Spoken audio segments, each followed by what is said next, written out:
All right, where are we? Here we go. All right. Okay, energy and water. So we've been going over this a bit last time. Okay, so let's kind of say that we've got a tank, elevated tank with a pipe coming out of it. We put some piezometers in it. So page 93 is where we're at. So we got some piezometers. Those are those open-ended tubes that are used to measure pressure. And let's say we've got the pipe coming out there. The pipe has a valve. We've shut the valve. Okay. Now, one thing I learned when I was a kid was water seeks its own level was the term they used. I think they still might use that. Let's kind of look at what's happening there. If that tank is 100 feet high, down in the pipe, the pressure is 100 feet times 0.433 psi per foot. So the pressure builds up in the pipe. The pressure then pushes the water up. For every psi, it pushes the water up 2.31 feet, which gets the water right back up to 100 feet high. So what's happening there is you've got energy in the water that's stored as elevation for the pipe, for the tank, is then changed into pressure in the pipe, and then back to elevation in the piezometers. That's what's going on there. So you have this energy in water that can be in different forms. That's the idea. And this is the basics of how we analyze hydraulic systems. We look at the energy in the water, and we look at the different forms that it takes. Okay. And a good example of that, again, is a lot of the power system here in the Northwest, because we have these dams, rivers coming off the Cascades that have a lot of elevation on them. We can build a reservoir, store that energy in the water as elevation. It then becomes pressure down at the level of the dam. That pressure can push the water through a pipe through the dam, which is velocity. That can be used to turn a turbine and generate electricity, and that can be used to turn on our lights. That's how that works. Okay. So that's an example of converting energy into different forms. Okay.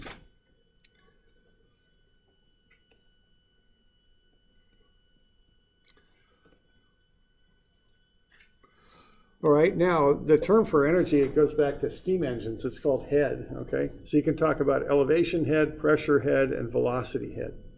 Those are three forms of energy. What energy does is it does work. It exerts a force over a distance. Okay? So if you pick up a weight, that's the force. Put it up a certain height, that's the distance. That's called potential energy. In water, we call it elevation head. Okay, pressure head can push on things. Okay, the velocity head is the energy of motion. Those three forms of energy generally are interconvertible. Just as I was showing you there, you can take one and convert it into the other. You can go from elevation to pressure to velocity. And there's just a certain amount of energy in that water, and you just change the form of it. Okay. All right, so we got elevation head at the top, pressure head near the bottom of the dam, and then velocity head running through the pipe. There's a fourth form of energy, unfortunately, in water. It's called head loss. And that's also called friction loss sometimes. When you start pushing water through a pipe or running it along the channel of a river or whatever, there's friction. It rubs against the side of the pipe, and it rubs along the rocks in the channel, and it loses energy. What actually happens to that energy is it turns into heat and just kind of dissipates off into the atmosphere, and it's gone.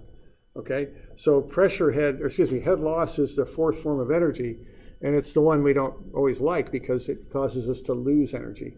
So when you start taking water and putting it up in a tank, you get elevation head. When you run it through a pipe to somebody's house, you lose some of that energy due to friction. Okay. All right, so I got a table in there that kind of lists the different forms of energy, and also importantly, how to add them together. What page are we on there? 96, page 96, thanks. All right, now you notice that all of these different forms of energy have different units. That's a little awkward because we want to add them up. That's really how we analyze hydraulic systems, is we add up the energy. So the unit that was chosen to add everything in is feet, because you got to have stuff in the same unit so you can add it together. Okay, so elevation and head loss are measured in feet, so there's no conversion required.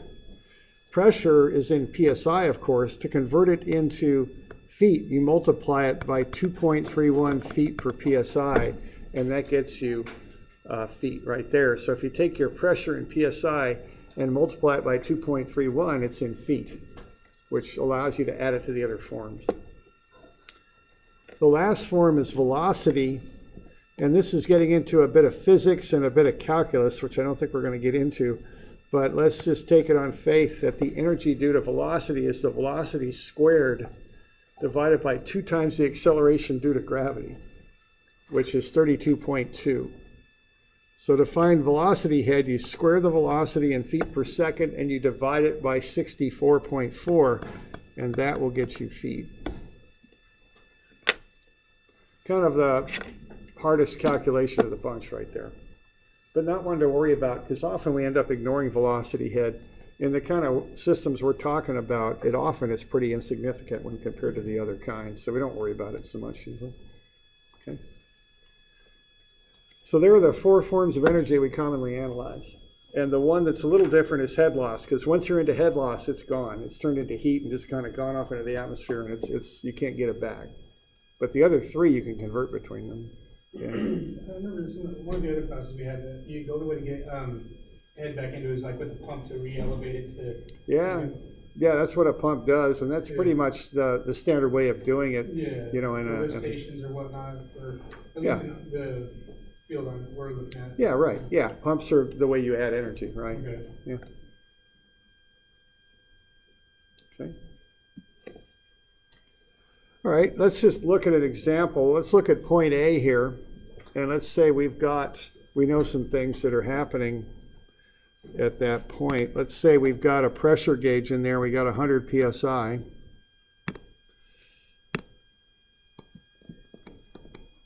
So we'll put a little pressure gauge in there and we'll make it 100 psi. And let's say we also know the velocity is 8.025 feet per second. Okay, so that's what's going on at A.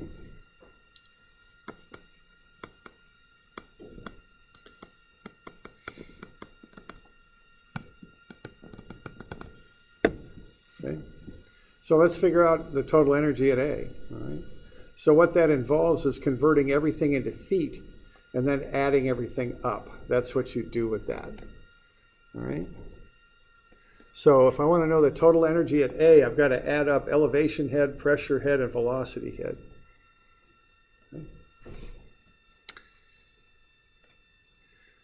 Okay, the elevation head's pretty straight up. It's 200 feet, right? So we'll just start with that. Okay, so that's the height of the water at A, 200 feet.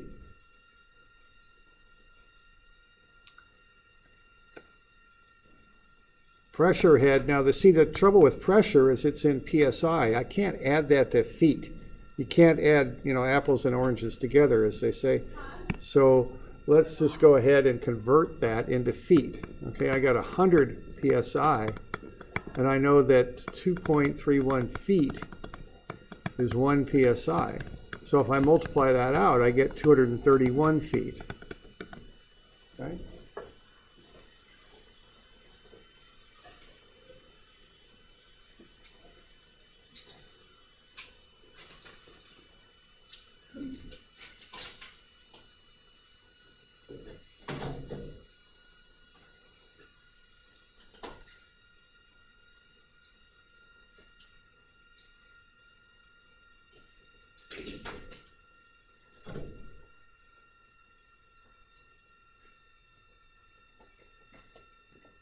All right, now the last one is the velocity head. Now what that is 8.025. That's the velocity, but that's in feet per second.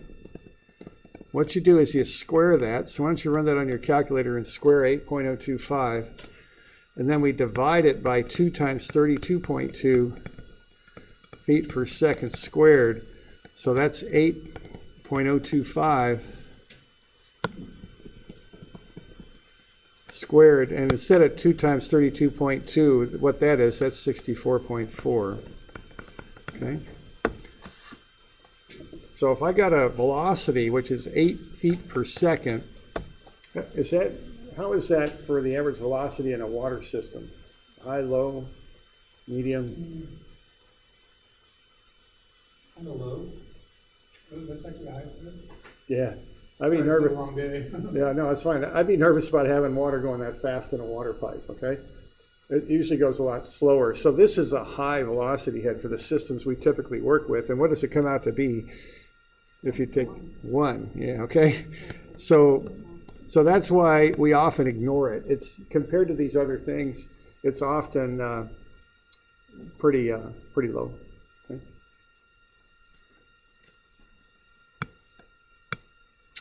All right. There's some trouble with my pen here. It just doesn't seem to want to work. There we go. So if I add them up, I get what? 432 feet. That's the total energy in that water.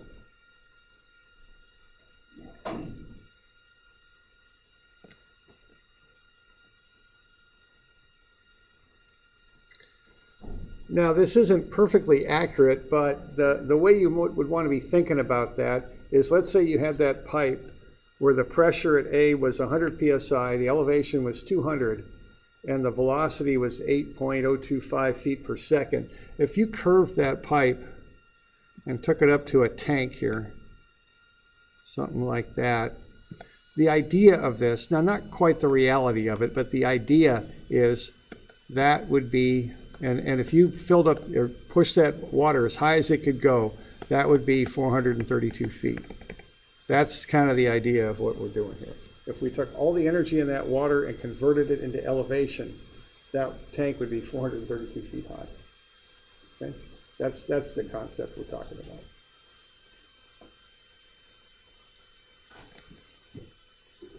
So we're doing all right with that? And we just got to convert everything into the same unit so we can add it together. You can't just take PSI and add it to feet. They're two things you can't really add together. Okay?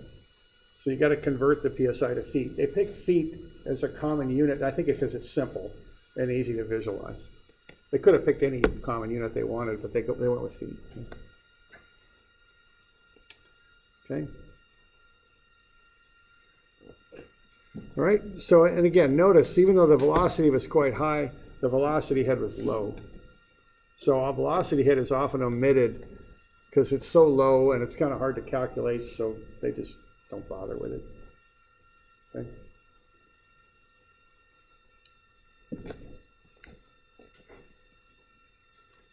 All right, now this gets us some tools we can use to analyze water systems. The first one is a hydraulic grade line. Okay. So if you have a pipe and you close the valve, the water will seek its own level, and if you kind of draw a line through all these water levels, it would be a horizontal line.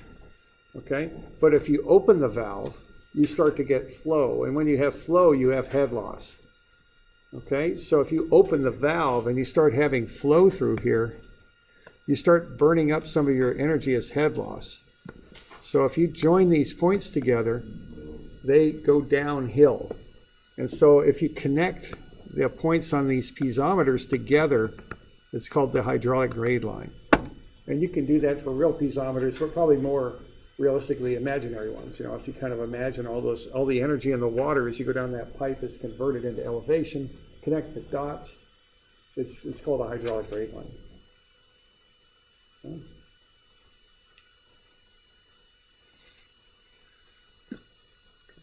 So this is a way of analyzing a water system. You look at the elevations along that imaginary piezometer and you connect them together. Okay. Here's an article from the Pacific Northwest Clean Water Association.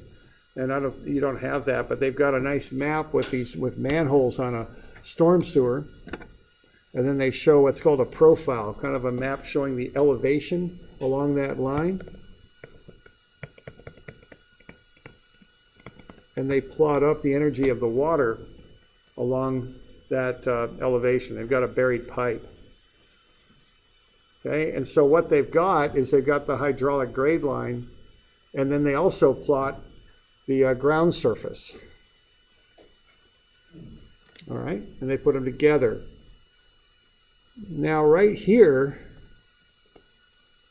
I think that hydraulic grade line is above the ground surface. What's going to happen then if this model's accurate? It'll spill out at that point. Yeah, it's going to pop out of the manhole, okay? So that's why that's one use of this, okay? And if you're running a system down a hill, you got to pay attention to this stuff. I worked on a system once, or actually went out with someone who was working on it, and she had to design little, they call them brake pressure boxes in there to break the pressure down. They had too high of a pressure, and it was going to be problems in their system running down a hill. So they put gaps in the pipes with a little box that kind of release some of that pressure. Okay. Let's see here. We've got a URL here. Let's have a look. All right, so we were just looking at that YouTube video there. All right, now, so these hydraulic grade lines, they're a tool. You can use them when you're doing, especially like Hi, I'm Eric at the Thumbnail Wrench, and we're going to clean another sewer line. This is a clean out plug. All right, there we go. Let's try that again. Okay, so this is a tool that's used a lot if you're designing, quite typically, a sewer system, storm drain, or sanitary sewer. Now notice that if you have to go across a gully, if you have to drop the pipe, as I'm showing there, you don't, the hydraulic grade line doesn't dip. Just because you go across a low piece of ground and drop your pipe, what you're doing with a hydraulic grade line, basically, if you ignore velocity head, which you may or may not do, but just to make it simple, you're taking the pressure, let's just say pressure head plus velocity head, okay, and adding it to the elevation, which is already on your map. This is a picture in profile view. This is like walking down the road and you're looking at the elevation change. You all with me there? Okay. What happens when you dip down like this? You lose elevation, but what happens when you drop in elevation? What do you pick up? Pressure, yeah. So when you drop elevation-wise, you still pick up pressure. So the hydraulic grade line doesn't dip just because you go across a valley. The pressure goes up, and so the hydraulic grade line stays the same.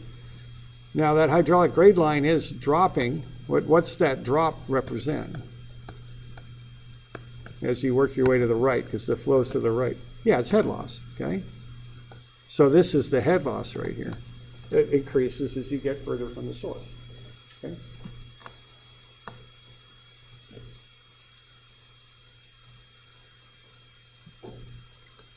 So we doing all right with that?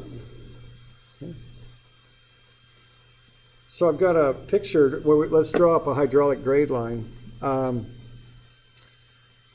Let's see, it's on page 79, 98, 99, okay.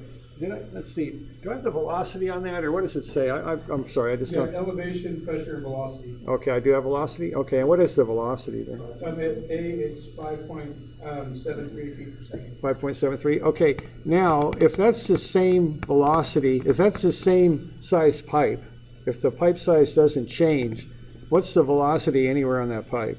5.7. Yeah, because if the size doesn't change and if you're putting a certain flow through it, the velocity has to stay the same, right? Because based on Q equals VA. Okay, so if you've got the same flow, if that doesn't change and it's the same size pipe, you're going to have the same velocity throughout. Okay. So let's find the velocity head first. And this will hold anywhere along the pipe. So what, 5.73 feet per second? Square that and divide it by 64.4. You should have like a x squared button or a caret 2 button on your calculator. If you don't, just multiply 5.73 by 5.73.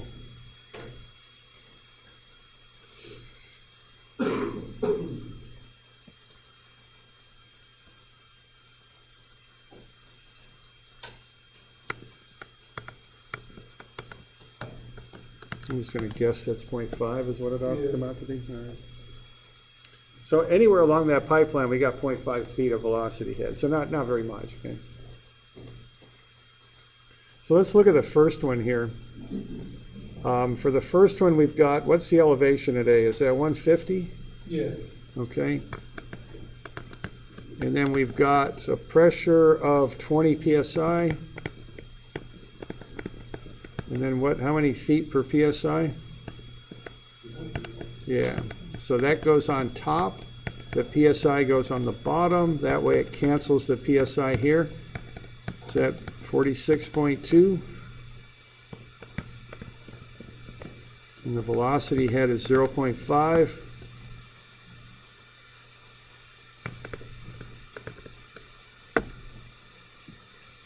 And 96.7.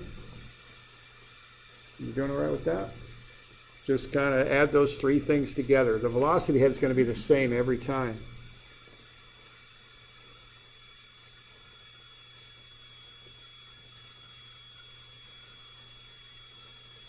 Okay.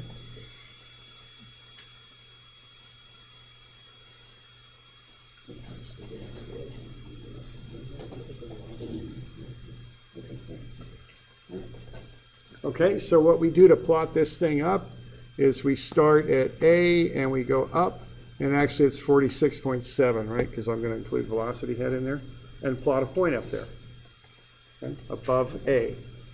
And do the same set of calculations for B, C, and D, and get that elevation of the hydraulic grade line, and you should get that grade line plotted up.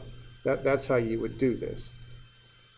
And for that map that I showed you earlier, they were predicting, based on their hydraulic analysis and what they assumed the head loss was going to be, well, how that hydraulic grade line was going to change as you work your way down the pipe. Okay? So, So where did you get that, the hydraulic grade line, what was that? Where'd you get that number from? which the 46.7? I'm adding these two values together. Oh, okay. Because this is on the map, you know what I mean? Okay, And so you okay, I would add now- that, yeah, okay. Yeah, yeah, that's the deal. You just add the two together. Okay. So we're about out of time, but why don't you, for Friday, just knock those out. There's 4 of them. Calculate them and plot them up. You should, what you should get, what I would expect, and what I'm pretty sure we get, is just a line that goes downhill, basically. Starts up at our 196.7 and then drops as you go to the right, because the flow goes to the right. And as you have flow, you get head loss. That's how that works. Okay. All right. So we'll pick up on this Friday. We'll also cover the homework that's coming due on Monday, to the Q equals VA stuff. Okay.